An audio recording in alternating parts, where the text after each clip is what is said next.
இப்போ நீங்க பார்த்துட்டு இருக்க சீன்ஸ் எல்லாமே தமிழ்நாட்டில் நடந்தது இல்ல, யூஎஸ்ஏல நடந்தது. மே 4ஆம் தேதி தமிழ்நாட்டில் எலெக்ஷன் ஓட் கவுண்டிங் நடந்துச்சு. அந்த லைவா பாக்குறதுக்காக இங்க யூஎஸ்ஏல நிறைய இடத்துல அரேஞ்ச்மெண்ட்ஸ் பண்ணிருந்தாங்க. அதுல முக்கியமா பார்ட்டிசிபேட் பண்ணது நம்ம Vijay fans and TVK supporters தான். நம்ம ஊர்ல ஒரு நியூ இயர் பார்ட்டியை எப்படி செலிப்ரேட் பண்ணுவோமோ அதே மாதிரி இந்த எலெக்ஷன் கவுண்டிங் ப்ராசஸையும் அவங்க கொண்டாடி தீர்த்துட்டாங்கன்னு தான் சொல்லணும். அதுக்கு ரீசன் அவங்களோட ஃபேவரட் ஆக்டர் அண்ட் பொலிட்டீஷியன் ஜெயிச்சிட்டாரு அப்படிங்கிறது மட்டும் இல்ல, 1967 அப்புறம் தமிழ்நாட்டில் டிஎம்கே அண்ட் ஏடிஎம்கே இல்லாம ஃபார் த ஃபர்ஸ்ட் டைம் ஒரு சிங்கிள் லார்ஜஸ்ட் பார்ட்டி உருவாயிருக்கு. பிளஸ் இதுவரைக்கும் எந்த ஒரு ஃபர்ஸ்ட் டைம் பொலிட்டீஷியனும் பண்ணாத ஒரு ரெக்கார்டை தமிழ்நாட்டில் விஜய் பண்ணியிருக்காரு. 1977 அவரோட அவரோட லீடர்ஷிப்ல சந்திச்ச முதல் தேர்தலில் அவர் செக்யூர் பண்ண ஓட்ஸ் 30.4% அலைன்ஸ் இல்லாம.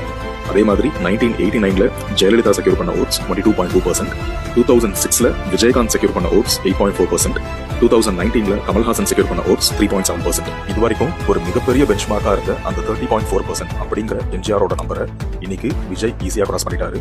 அரௌண்ட் 35% ஆஃப் த ஓட்ஸ் அவர் செக்யூர் பண்ணியிருக்காரு. இந்த ஒரு அச்சீவ்மெண்ட் இந்தியாவை மட்டும் இல்ல, உலகத்தையே அவரையும் அவரோட பார்ட்டியவும் திரும்பி பார்க்க வச்சிருக்கு. பொதுவா இந்த மாதிரி ஒரு யங்ஸ்டர் ஒரு பொலிட்டிக்கல் பார்ட்டி ஆரம்பிச்சு அவரோட ஃபர்ஸ்ட் டைம் பர்ஃபார்மன்ஸ்லயே இவ்வளவு பெரிய அச்சீவ்மெண்ட் பண்றதெல்லாம் நம்ம சினிமால தான் பார்த்திருக்கோம். ஆனா ரியல் லைஃப்லயும் இதெல்லாம் பண்ணலாம் அப்படிங்கறத ப்ரூவ் பண்ணி காமிச்சிருக்காரு விஜய். அவருக்கு இருக்கிற ஒரு கிரேசியான ஃபேன் ஃபாலோவிங் பிளஸ் அவர் மேல ஜெனரல் பப்ளிக் வச்சிருக்க அபரிமிதமான அன்பு, இந்த ரெண்டு மட்டுமே வச்சு எதிர்த்து நிற்கிற பார்ட்டி எவ்வளவு பெரிய பார்ட்டியா இருந்தாலும் அதை ஜெயிக்க முடியும் அப்படின்னு ப்ரூவ் பண்ணிட்டாரு. எலெக்ஷனுக்கு முன்னாடியும் பின்னாடியும் எத்தனையோ pre poll and exit poll surveys வந்ததை நம்ம பார்த்தோம்.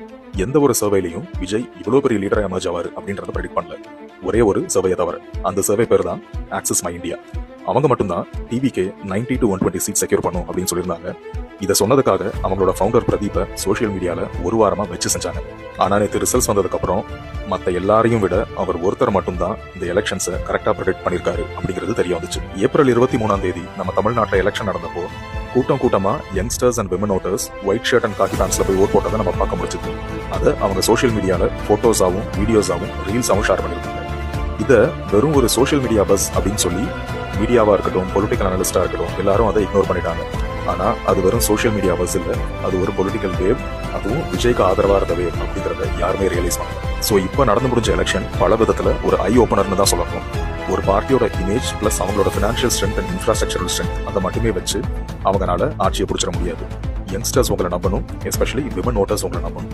இந்த ஒரு செக்மெண்ட் தான் இன்னைக்கு ஒரு ஆக்சுவல் கேம் சேஞ்சர்.